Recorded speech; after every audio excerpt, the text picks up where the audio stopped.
C'est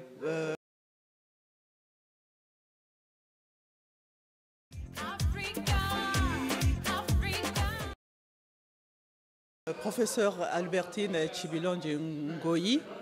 Je dirige le Centre d'études africaines et de recherche interculturelle CEAFRI.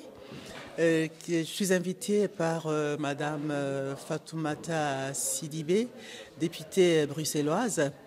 En partenariat avec le CEAFRI, elle a organisé cette conférence sur femmes arabes, femmes africaines, comment poursuivre ensemble les combats pour l'égalité.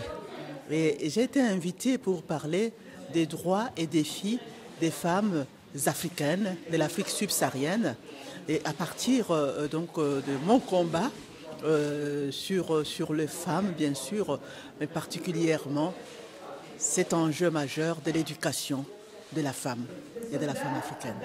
Et donc dans notre conférence, ce que nous avons voulu souligner, c'est démontrer que les combats, les droits des femmes, il y a des instruments juridiques internationaux et nationaux sur les droits des femmes. Je parlais de l'instrument fondamental, la Convention par rapport à l'élimination de toutes les formes de discrimination à l'égard des femmes, ou bien la charte additionnelle aux droits des femmes, dit le protocole de Maputo, qui montre effectivement qu'il y a énormément de choses à faire encore par rapport à l'égalité entre les hommes et les femmes. Mais seulement toutes ces conventions, toutes ces déclarations sont simplement des déclarations de principe.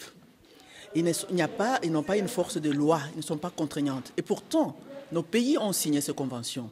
Il y a même dans les législations, dans les constitutions, des lois sur les parités. Mais où est-ce qu'on en est dans la pratique?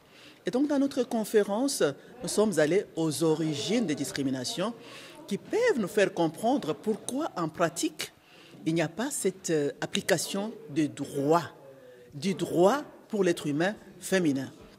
Et c'est comme ça que nous avons montré que c'est surtout la conception de l'être humain, homme ou femme, dans les cultures africaines, au niveau socio-culturel et religieux, parce que la culture est plus large, il y a aussi les religieux, les croyances, les coutumes, etc. C'est là où il y a la base des discriminations, surtout dans les sociétés patriarcales, où des principes dans les traditions africaines, l'être humain est un être humain. Il est différent de l'animal. Et donc un être humain à part entière. Et dans les traditions aussi, il y a les principes de respect de la dignité humaine.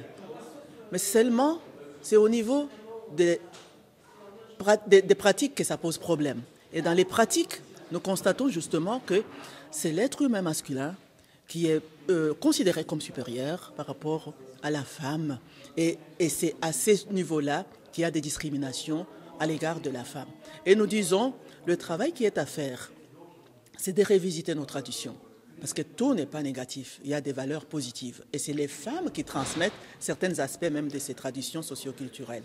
Et dans nos traditions, nous allons y puiser les valeurs d'humanité. Les valeurs qui enrichissent et qui épanouissent l'être humain masculin et féminin. Et c'est la mère, la femme, qui perpétue certains aspects négatifs de la tradition. D'où l'enjeu de l'éducation et de la femme en Afrique. C'est le titre de mon ouvrage, Enjeux de l'éducation de la femme en Afrique. Et j'ai approfondi les cas des femmes congolaises pour qu'on ne me dise pas que je parle en général. Mais la situation de la femme, au nord comme au sud, à l'est comme à l'ouest de l'Afrique, c'est la même situation, même dans le monde. Mais cette situation change simplement en intensité. Donc nous avons travaillé cette soirée riche. J'ai beaucoup aimé les publics par rapport à l'exposé qui a été fait à l'automne des femmes maghrébines. C'est les mêmes causes. C'est un processus. Et nous devons travailler d'abord pour qu'il y ait l'égalité des chances dans l'éducation. L'éducation est nécessaire, mais elle n'est pas suffisante. Il faut le changement de mentalité, les changements de représentation.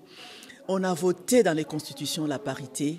C'est très bien, mais il faut qu'il y ait des pratiques, les lois contraignantes pour que la parité soit vraiment, pas uniquement lettre morte, mais un effet important et sur les hommes et sur les femmes.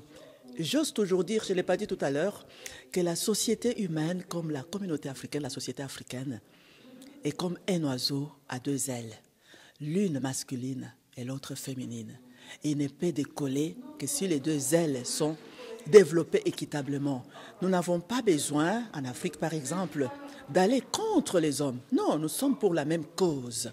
Nous devons travailler avec nos hommes pour le changement des mentalités et des hommes et des femmes. Parce qu'ensemble, nous sommes plus forts pour un continent qui a besoin de la renaissance. Et cette renaissance a besoin et des hommes et des femmes. Mais investissons surtout dans l'éducation de nos petites filles et combattons toutes les pratiques discriminatoires, particulièrement les mariages précoces, la dot, l'excision.